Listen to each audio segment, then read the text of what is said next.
Muy buenas noches, amigos de Efecto Mundial. En esta noche vamos a dedicar nuestras reflexiones al tema de China, que acaba de tener su 18º Congreso y ha habido una serie de cambios muy importantes que van a tener un efecto sin duda a nivel global.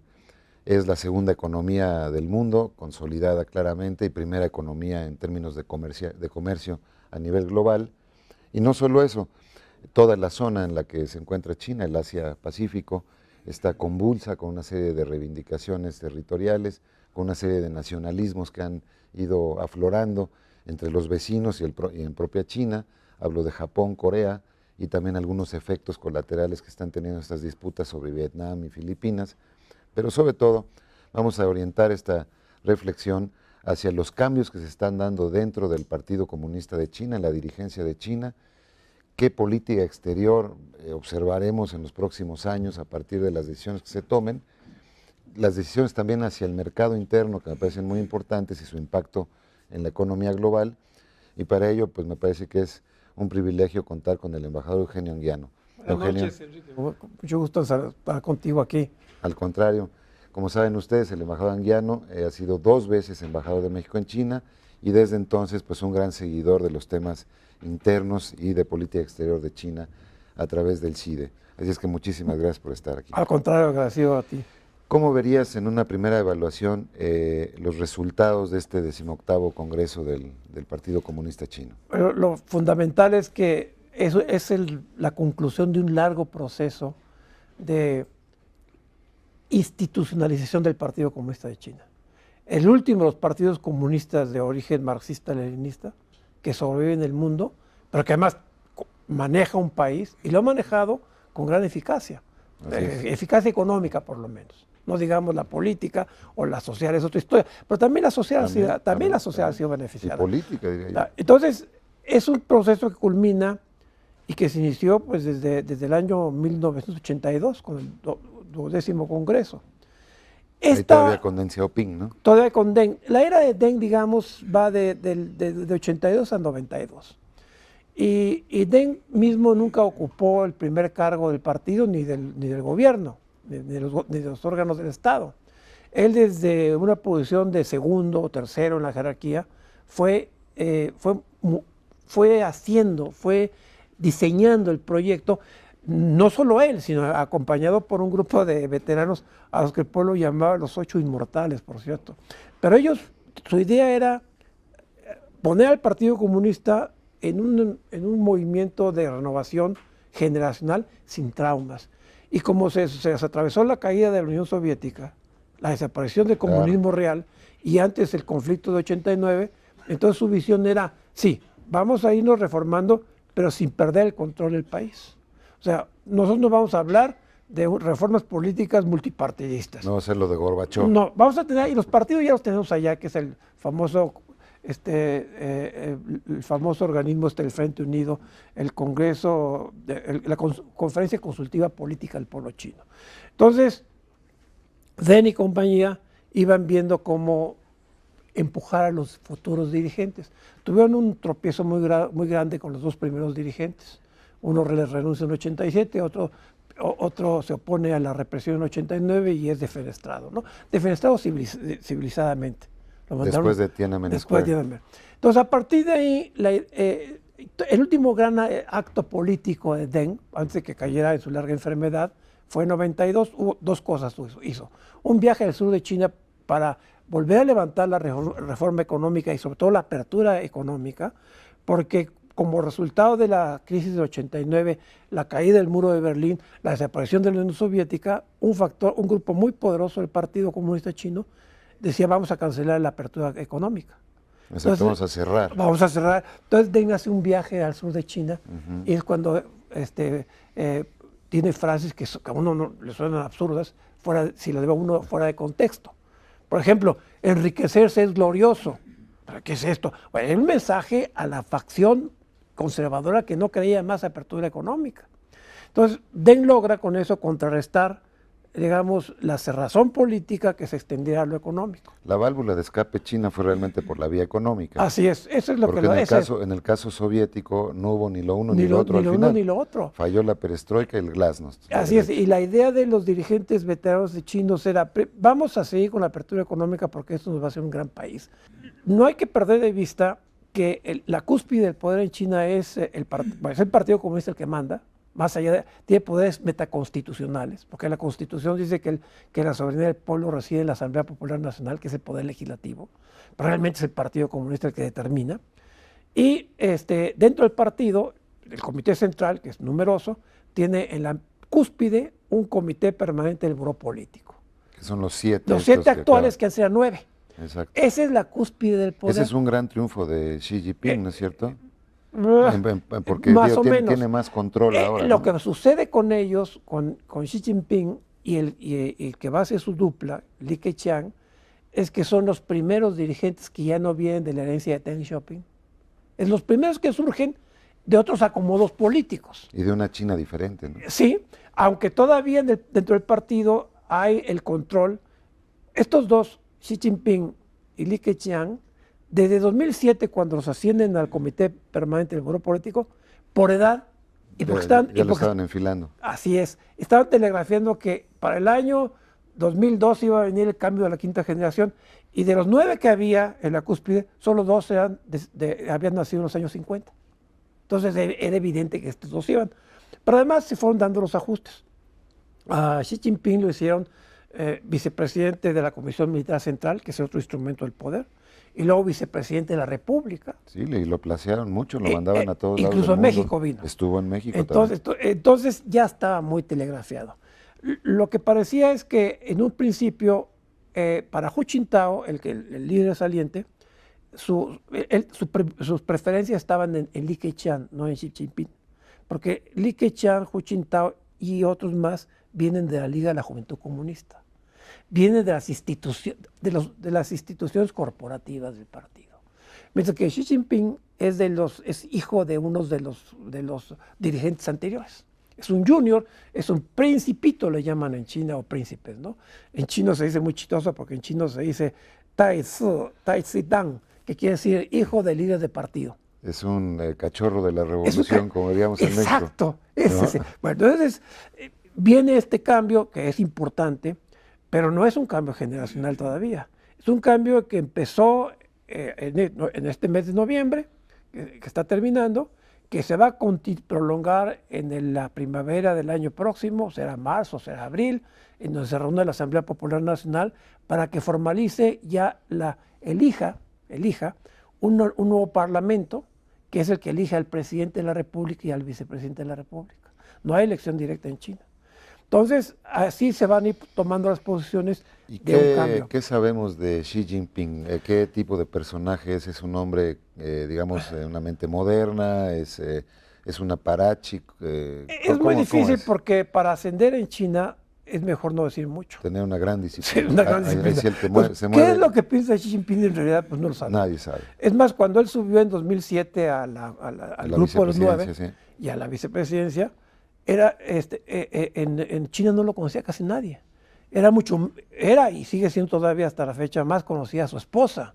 Su esposa es una cantante. Es una cantante de los coros de las Fuerzas Armadas. O sea, ella tiene grado de teniente general. Porque está en los grupos, en los grupos artísticos, que siempre ha tenido desde el Teatro Rojo. Desde la Revolución. Claro. Siempre, y desde la Revolución Cultural también. O sea, el Ejército Popular de Liberación, que es el nombre de las Fuerzas Armadas de China, tiene sus grupos artísticos paralelos. Pues siempre mandaba a Mao al teatro por enfrente, ¿no? Y andan cantando. Bueno, la esposa es una gran cantante de música vernácula. Y es muy conocida por eso. Además es una mujer atractiva, las fotos de ella son muy espectaculares. No es aquel tipo de mujer revolucionaria cantante de la época de la Revolución Cultural, no se viste muy... Están ahora muy sofisticados, ¿no? Pero entonces, primero, ese es un elemento. El origen de él, de Xi Jinping, el padre, que fue muy importante, también fue defenestrado en la Revolución Cultural, de manera que Xi es el apellido. Jinping es el nombre. se pasó los primeros años de su vida de adolescente. Nos va a tomar un tiempo aprender a cómo pronunciar su nombre. Sí, es difícil. Sí. XY en romanización, ¿no? Sí, ¿verdad? Sí. Entonces, él estuvo los primeros años de su adolescencia en el campo, trabajando en el campo, pero gracias a... Porque el padre estaba apestado, ¿no? defenestrado, el eslogan era que había que mandar a los altos funcionarios al campo a que aprendieran de las masas, ¿no? Entonces ahí estuvo aprendiendo las masas. Y después de un tiempo, ya con los contactos... y es algo que en su currículum oficial lo sacan de manera muy prominente. Sí. Y cuando empezó, pues sí, la como que sí tiene este roce con el pueblo. Sí, estuvo. Y la Revolución Cultural además empezó, aún en vida de Mao, por el peligro de una guerra con la Unión Soviética y por el intento de golpe de Estado del Impeao, Mao le fue bajando al tono. Entonces la Revolución Cultural ya era más de nombre en los últimos años. De manera que los veteranos no solo les permitieron volver a los viejos dirigentes a las ciudades, sino que una vez en las ciudades reestructuraron sus redes de relaciones públicas, vamos a llamarle así. De manera que el padre de Xi logró que su hijo, Xi Jinping, entrara a las universidades, a las mejores universidades de China, cuando estas se empezaron a reabrir porque las habían cerrado. Sí. Entonces, ¿qué fue lo que estudió él? Estudió ingeniería química como la mayor parte de los dirigentes del antiguo comité. Permíteme detenerte en este momento, que tenemos que hacer un pequeño corte, pero seguimos con la biografía de él, un poco para saber hacia dónde va a mover a China, que me parece que es importantísimo. ¿Cómo no? Regresamos entonces después de este corte. Con un balance de los principales desafíos que en materia de desarrollo económico y social el país enfrenta de cara a la próxima década, el presidente Hu Jintao dio inicio al fatídico 18º Congreso del Partido Comunista Chino. 转变经济发展方式取得重大进展，在发展平衡性、协调性、可持续性明显增强的基础上。 Más allá de los retos económicos que enfrenta China, lo fatídico de este cónclave, que por lo demás reunió en el Gran Palacio del Pueblo de Beijing a más de 2.200 delegados de todo el país, reside en el hecho de que en él se dio inicio a lo que a todas luces será la crónica de una sucesión anunciada. Actual mandatario, el presidente Hu Jintao, quien concentra además la secretaría del Partido Comunista y la titularidad del Ejército Popular de China, irá cediendo de manera paulatina gracias a pues de alguna manera ya a los acuerdos populares del Partido Comunista, irá cediendo de manera paulatina su liderazgo y estos cargos a siguientes líderes. Líderes cuya identidad es por lo demás un secreto a voces. En el caso de la jefatura del Estado, por ejemplo, será el actual vicepresidente del país, Xi Jinping, quien tras un proceso transicional de varios meses, asuma la primera magistratura de China en sustitución de Hu Jintao, hoy todavía presidente de la nación. Cargo que, considerando que el gigante asiático es nada menos que la segunda economía del planeta, lo convertirá sin duda en uno de los hombres más poderosos sobre la Tierra. El presidente de China, en tanto jefe del Estado chino y conductor de la política exterior, por supuesto, lo cual en estos momentos y en el contexto en que China presenta una gran expansión y proyección de intereses económicos a nivel global, pues resulta central. Personaje central para el mundo, pero obviamente también, principalmente y en virtud de las amplísimas facultades que tiene, Xi Jinping será a partir de marzo próximo el eje rector de la vida política y económica de su país. Es el jefe del partido, es el jefe del Estado y además es el jefe de las Fuerzas Armadas, ¿no? O sea, que esto pues, le da un poder de control muy fuerte y pues establece tanto las políticas económicas, las políticas sociales, las políticas culturales. Aunque es necesario que Jinping sea confirmado por la Asamblea Nacional Popular de China, el órgano colegiado de poder encargado de designar al jefe de Estado, el mundo puede dar prácticamente por descontado que él será la cabeza visible de China por los próximos 10 años. La cabeza visible de China por los próximos 10 años.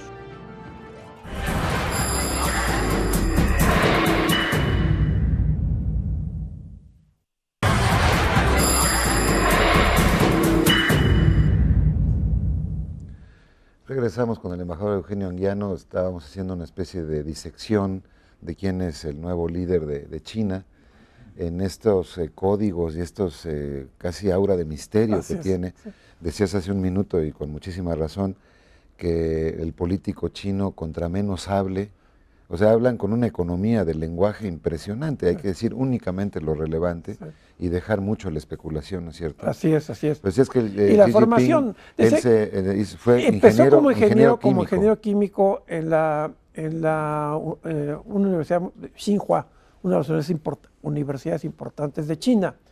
Esto no era novedad, porque la generación que sale todos son ingenieros.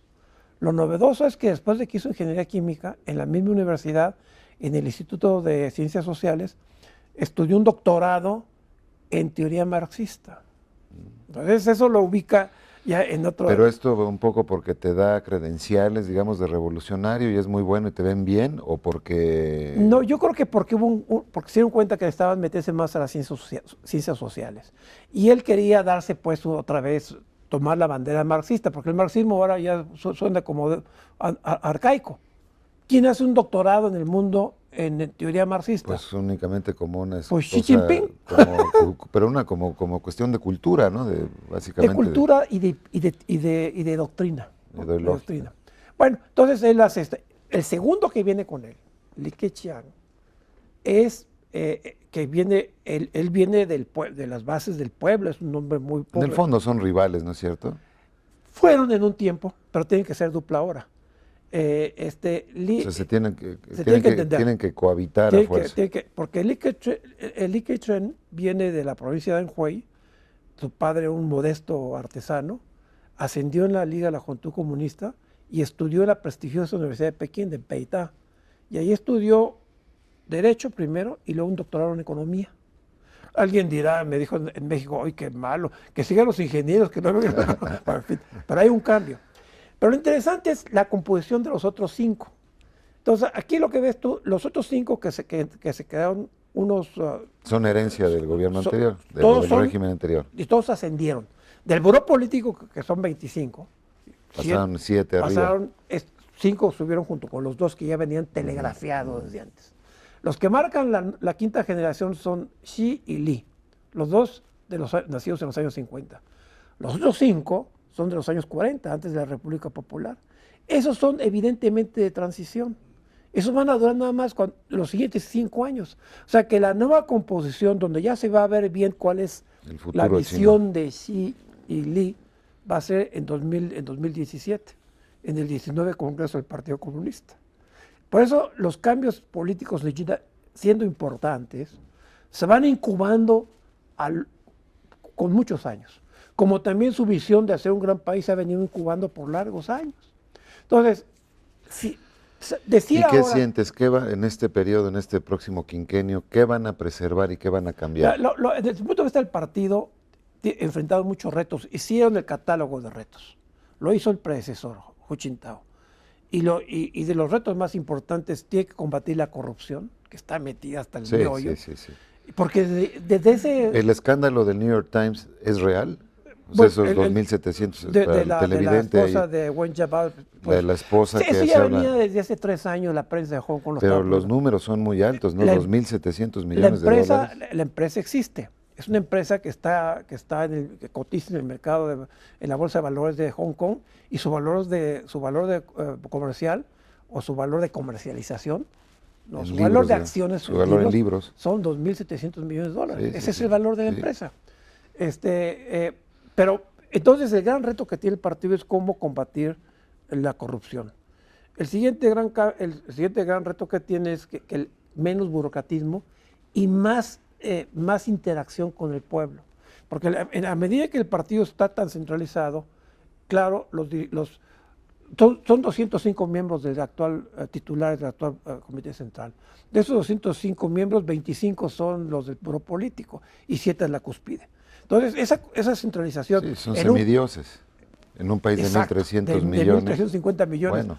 Es decir, los 82 millones del Partido Comunista de China, dice uno, ¿cuántos? 82 millones representan el 6% de la población china.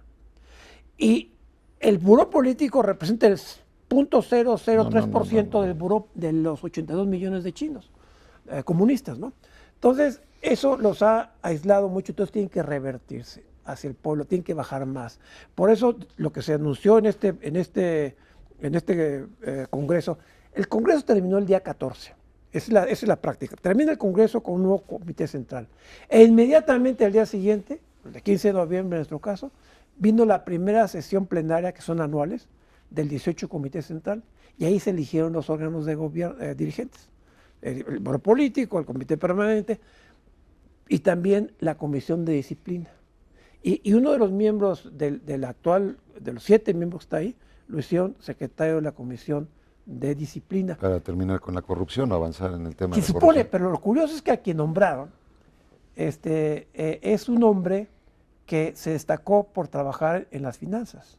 Él fue presidente del Banco de Construcción de China, que es un banco estatal, fue el representante en los últimos 5 años de ese foro que crearon los Washington y Beijing, que es un foro cada año para discutir las relaciones estratégicas. Él es el representante, no fue Hu Jintao, fue él. Él fue el que trabajó con Hillary Clinton, el que vio todo. En Washington lo conocen muy bien este hombre, que es el que maneja la Comisión Central de Disciplina. Entonces, esos 2 instrumentos, esos 2 señales, más el hecho de que por primera vez en estos cambios ya civilizados, desde 82 para acá, el líder saliente dejara in situ la Comisión Militar Central, es un cambio importante. Porque el predecesor de Hu Jintao se quedó con la Comisión Militar Central 2 años más. Y todo el mundo decía, bueno... Y ahora Xi Jinping recoge otra vez esto, centraliza la parte militar. Empieza con... Que esa sí es una señal muy delicada, siento yo. Eso es importante. Porque acaban de comprar un portaaviones a Ucrania, el gasto militar está creciendo mucho en China.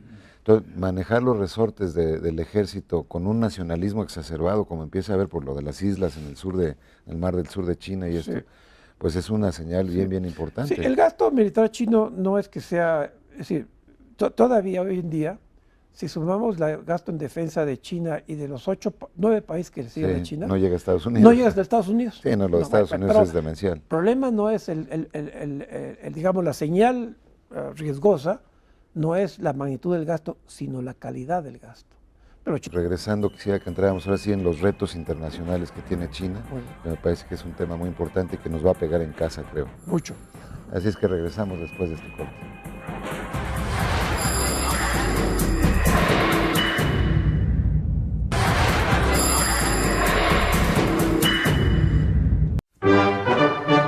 Los cambios que en las cúpulas del poder político del país se están dando ya en el marco del proceso de sucesión iniciado con la celebración del 18º Congreso del Partido Comunista Chino, en absoluto se limitan a la figura del presidente de la República, sino que afectan también a posiciones cuya importancia estratégica desde luego no es menor.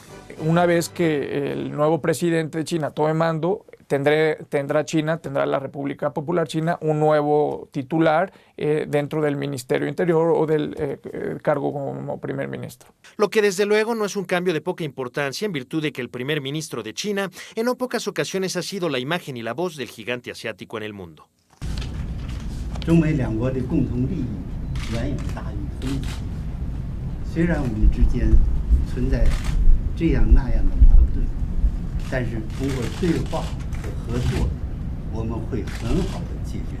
Y es que por las características y facultades del cargo, el primer ministro del gobierno de Beijing es una pieza central tanto para la promoción y defensa de los intereses chinos a nivel global, como para la articulación de estos intereses con la política interna de la que hoy por hoy es la segunda economía más grande del planeta. La importancia que reviste este cargo es que de entrada hay una posición importante a nivel internacional, tiene la facultad y tiene la oportunidad de poder desarrollar una serie de puntos fundamentales en la agenda internacional de China, pero que también converge también en la agenda al interior, ¿no? Podría decirse, pues, que en términos mexicanos, el primer ministro de China es una suerte de mezcla entre secretario de Gobernación y secretario de Relaciones Exteriores, que sin embargo opera con algún nivel de autonomía respecto de la figura del presidente. Digamos que es una Secretaría al Interior, un Ministerio del Interior, pero que también tiene que ver con una serie de posiciones que el propio presidente no ejerce y que en funciones ya del Premier descansa en este tipo de facultades. Lo cierto es que para sustituir a Wen Jiabao durante la próxima década, lo más probable es que la Asamblea Nacional Popular de China elija a Li Keqiang, actual viceprimer ministro, quien por las características de su trayectoria política personal y por la facción del partido a la que pertenece, ha hecho que los especialistas pronostiquen para el futuro cercano una China más participativa y más enérgica en asuntos de política exterior. Yo sí veo un endurecimiento en la política exterior y sobre todo en la política militar, en lo que se refiere a los diferendos en la zona, amplia zona marítima conocida como el Mar de China, en donde ahí pues acaba de haber unos reclamos sobre algunos islotes por parte de Japón, de Vietnam, de Filipinas. Es una zona muy conflictiva y me parece que en ese sentido puede haber un endurecimiento de las Fuerzas Armadas chinas y de su nuevo gobierno. En cualquier caso, lo más probable pues es que al tiempo que en marzo próximo Xi Jinping asuma como presidente, Li Keqiang haga lo propio como primer ministro de la República Popular China. Juan Humberto de la Buenas Imágenes, René Palacios, Efecto TV. Quizá algo que hay que decir al hacer un programa sobre China es que China ya no está lejos. Bueno, Antes decíamos hasta coloquialmente, está en China, está ¿no? en China, o está en chino. Está en chino, está lejos, está separado.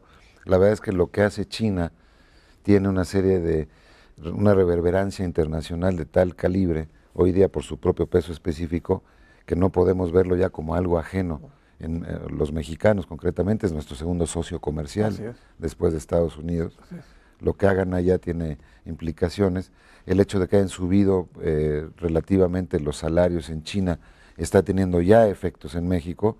Varias industrias que hace 10 o 15 años salieron de México rumbo a China, ahora están regresando algunas.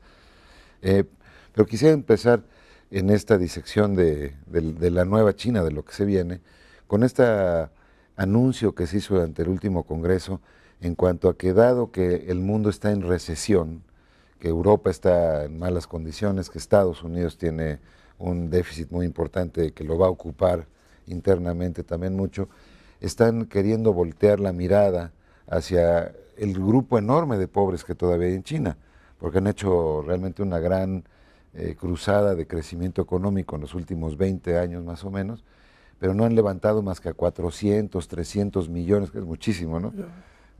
Fuera de la pobreza y en algunos casos hasta en la opulencia, ¿no es cierto? En Shanghái se observa. Pero toda esa parte rural, el interior de China, parece ser una prioridad ahora del nuevo gobierno, en parte estratégicamente para decir, bueno, ya que no vamos a poder trabajar con el resto del mundo como lo hacíamos antes y crecer a base de exportaciones, pues vamos a aprovechar estos años de silencio económico para levantar la China retrasada. Sí. ¿Cuál es tu lectura, Eugenio? Antes déjame señalar algo que es notable en China. De las vertientes paralelas al cambio político, la económica es vital. Desde que empezó el actual plan quinquenal, que es el 12º, y que termina teóricamente en 2015, desde ese plan ya se había dicho, y lo empezaron a hacer antes de la crisis del 2008, empezaron a señalar y pusieron como metas de crecimiento para estos 5 años, metas menores al 8%, porque ya la veían venir. Entonces, no, porque ellos vieron muy claramente cómo desde la época de Deng tenían 3 elementos claves para el crecimiento de 2 dígitos. Y era, 1, lo barato de la mano de obra, 2, lo barato del capital, y 3, la demanda mundial. Sí, hacerse la manufactura los 3 del se dieron mundo. cuenta que ya no pueden seguir. Sí, así es. Por eso desde entonces... Ya no es tan barato el dinero chino, con todo de que no han revaluado. No, y que tiene muchas reservas internacionales, pero ya no es tan barato. Ya no es tan barato el trabajo y la demanda internacional. Está caída. El mundo está viviendo, sobre todo el mundo desarrollado capitalista, una prolongada recesión. Ya le llaman los economistas, ya queda el nombre en la historia económica como la etapa de la gran recesión, ¿no? Sí. Entonces... Sí, en Europa va barato 5 años más. La señora Lagarde dijo 10 años, ¿no? Sí, 10 años. Bueno, entonces, crecimiento atónico se decía antes, ¿no? ¿Te acuerdas? La atonía económica. Sí, la atonía económica. Entonces, este liderazgo entra y ya van a empezar a hacer el 13º plan quinquenal. Y obviamente los objetivos es, como se acaba la demanda externa, tenemos que volver al mercado interno. El último informe del Banco Mundial, que es notabilísimo, no me quiero perder tiempo en él, porque es un primer informe que yo conozco, hecho a la limón, con técnicos chinos y técnicos del Banco Mundial. O sea, no es que los chinos fueron objeto de estudio. Ellos participaron en ese proyecto, que se llama China 2030. Es un documento notabilísimo. Ahí dicen por primera vez que en los últimos 30 años China sacó de la pobreza a 500 millones de personas, que es una gran cantidad. No, bueno. O sea, Es si una son cosa 1.350 millones que estén en 500, los demás son los pobres. Y sobre todo es el hinterland chino. No solo es que sean pobres, es los grandes territorios. Xinjiang y Tíbet son juntos 3,5 millones de kilómetros cuadrados, casi despoblados, donde está el futuro, las materias primas, etc. Entonces, la vuelta al mercado interno implica muchas cosas. Implica, en primer lugar, subir el consumo de los chinos. Porque cuando dije que el dinero era barato, que estoy diciendo que la clave, la palanca del crecimiento de China fueron las exportaciones, pero principalmente las altísimas tasas de inversión. 39, 40% del PIB invertido. Es mucho. Eso ya no pueden sostenerlo. No. Tienen que aumentar el consumo interno. Esa es voltear al mercado interno implica aumentar el consumo interno a la vez que se les da su cambio de una sociedad rural a una urbana. Entonces es un reto enorme. Porque ya de por sí tenían la preocupación de que del interior de China se estaban yendo mucho a la costa. Sí, ahora tienen que ir al interior. Ahora tienen que trabajar incluso por retención y distribución geográfica de la población. Porque además hay unas 60 ciudades que están en el interior del país muy importantes. Entonces, eso implica para todos nosotros, lo positivo implica que si China aumenta su consumo como está planeado, tendrá consecuentemente que incrementar sus importaciones, comprarnos más al resto del mundo, todos nosotros más. O vender menos al mundo también. Sí, bueno, es que van juntas, ¿no? Van pegados. Pero sobre todo tiene que consumir más productos manufactureros, que es lo que a nosotros, México, le beneficia, y ya no materias primas, que es como el beneficio de Brasil y Sudamérica. O África. ¿No? Sí. O África. Entonces, eso es lo positivo.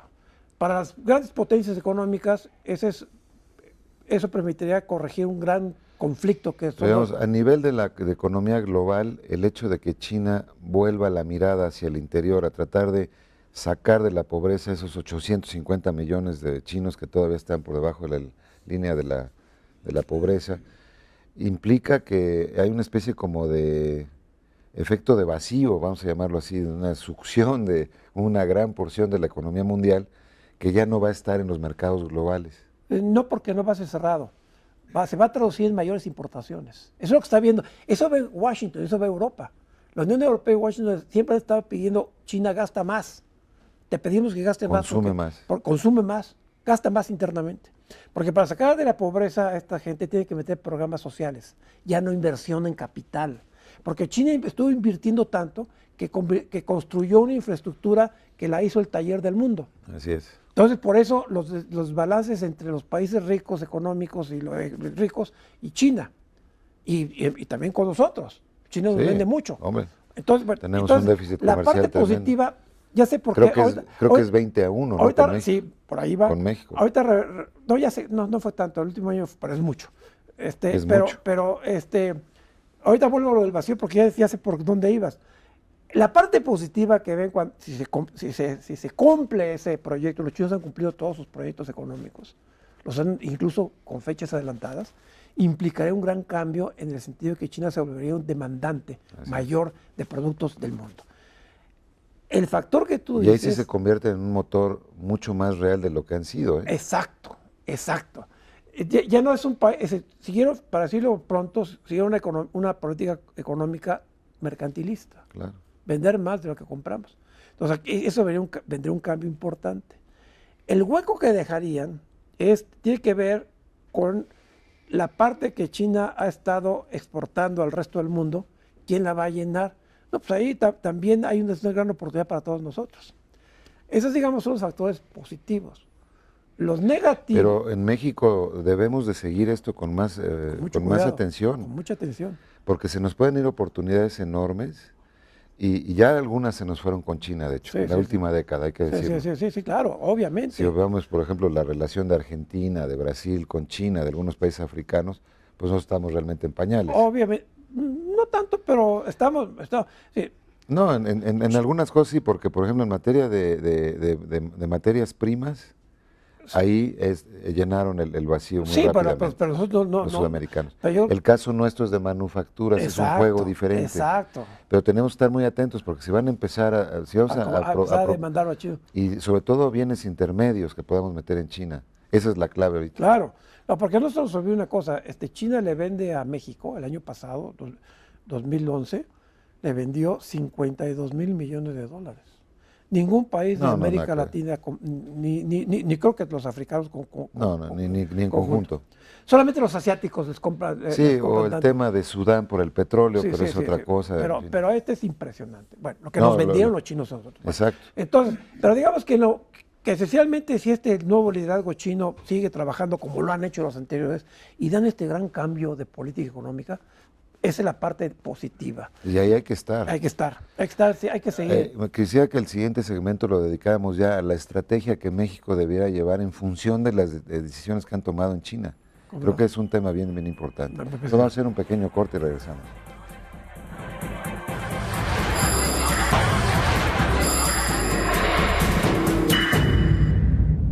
El gobierno de Deng Xiaoping significó para China, país que por lo demás está viviendo un muy complejo proceso de sucesión en el poder, un punto de inflexión que la puso en la senda de un crecimiento económico que ha hecho que hoy sea nada menos que la segunda economía más grande del planeta. Alrededor de 20 años atrás, las proyecciones de la élite política china era precisamente visualizarse en el mundo como una nueva potencia global, lo cual han ido logrando poco a poco. Y lo ha ido logrando avanzando sin prisa pero sin pausa, por un camino nunca antes transitado por país alguno. Un camino peculiar, original, único que ha llevado al gigante asiático a reinventarse, constituyendo un modelo todavía sin par en el resto de la comunidad internacional. China, a diferencia de lo que sucedió con Rusia, con la perestroika y la glasnost, decidieron tener un control sobre su procedimiento de inmersión al capitalismo, a lo que podemos llamar un capitalismo socialista de Estado.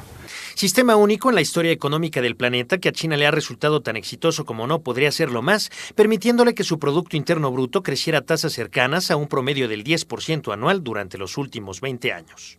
Todo parece indicar que si siguen los mismos niveles de crecimiento en China, en alrededor de 15 a 20 años puede superar la economía de los Estados Unidos en términos de tamaño. La dimensión económica de China en la actualidad, pues, se asemeja ya a su dimensión geográfica y demográfica. Fenómeno que ha hecho que, a juicio de no pocos analistas, hoy por hoy tenga en jaque a la nación más poderosa de la Tierra.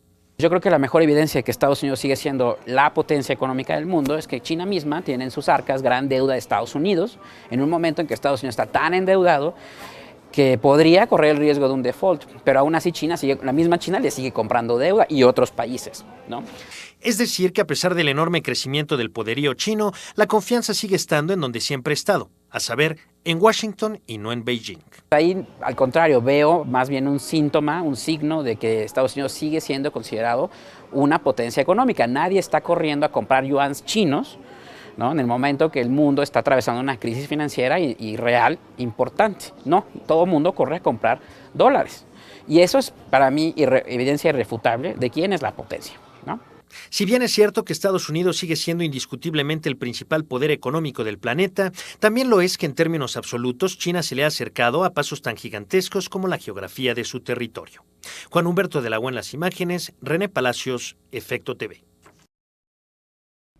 En el segmento anterior empezamos a traer a casa, por así decirlo, los temas de China. Eugenio, señalabas que 52 mil millones de dólares tenemos de comercio bilateral. De importaciones nada más.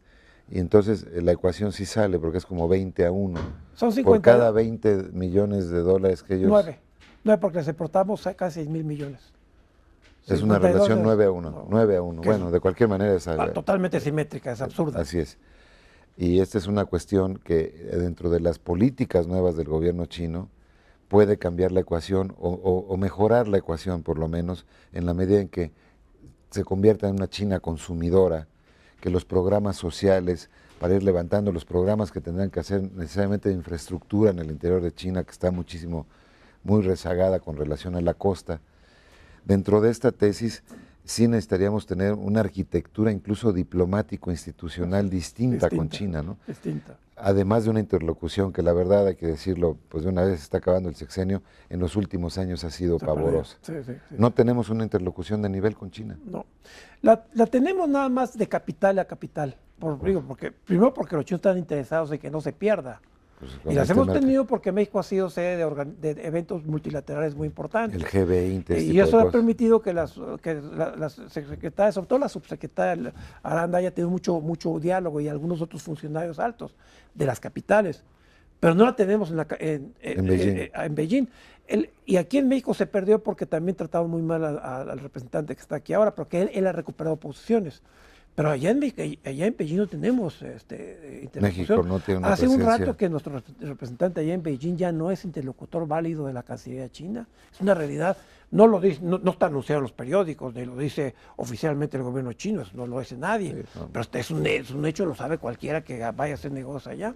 Entonces hay que recomponerlo, pero hay que recomponerlo con una mira, como tú decías. Ya con una estrategia. Exacto. A 5 años. La estrategia es económica y es política. Y yo pondría primero la política, no la económica. No se puede comercializar la economía, y menos con China. O sea, cuando se dice que la política exterior puede ser económica, pues sí, en general es posible.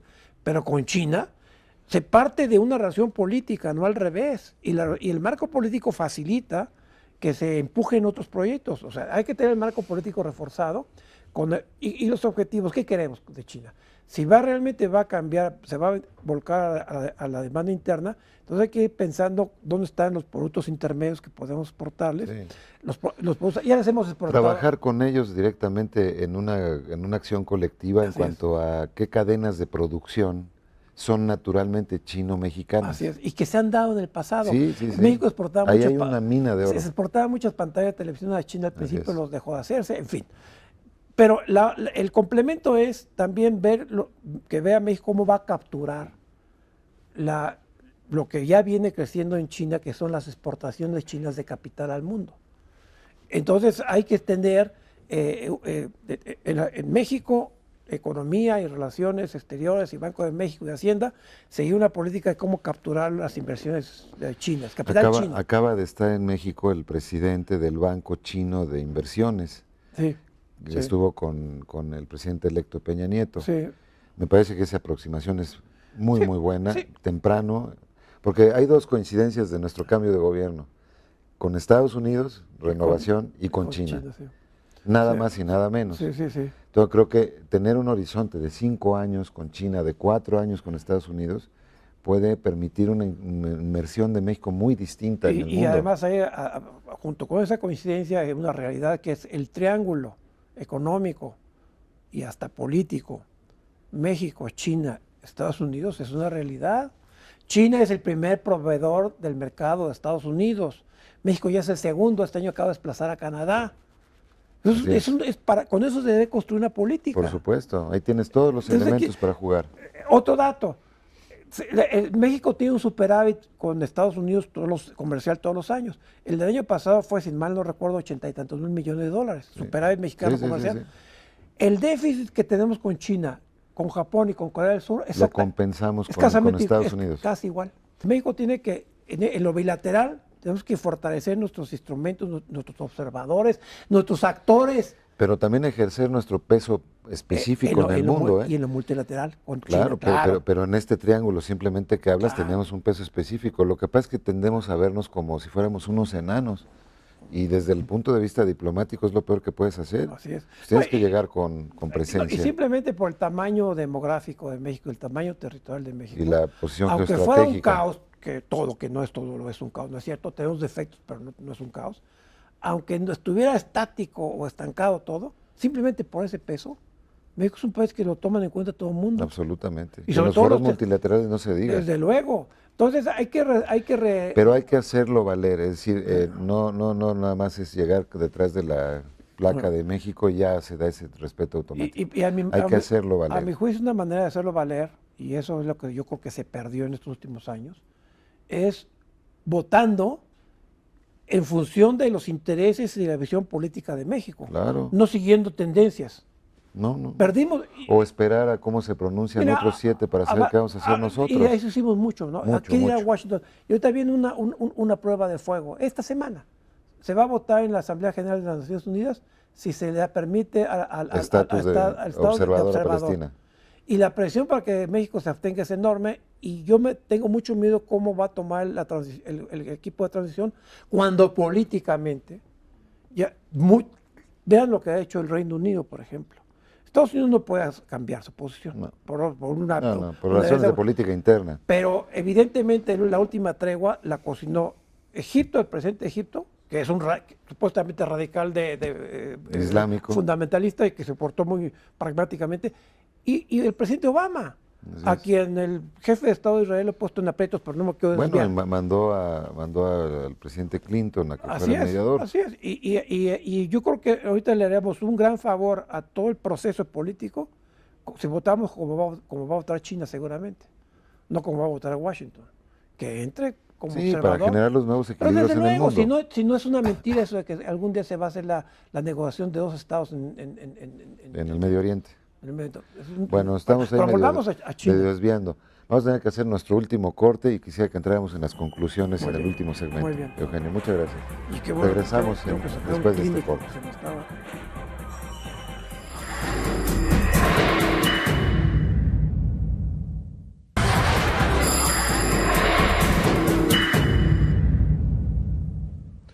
Con el fracaso, o ya más bien muerte, de la ronda de Doha de negociaciones comerciales multilaterales, se perfila la Alianza Transpacífica como el bloque más grande económico del mundo.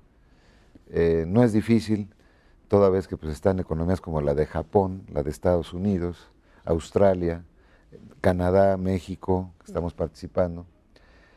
Se ve a veces como que es una política muy agresiva hacia China, de todo esto, pero sin duda la negociación que se dé en esta parte del Pacífico va a ser el futuro económico los próximos 30 años. Absolutamente. No, Y ahí, ¿qué papel consideras que México debe jugar concretamente en la relación con China?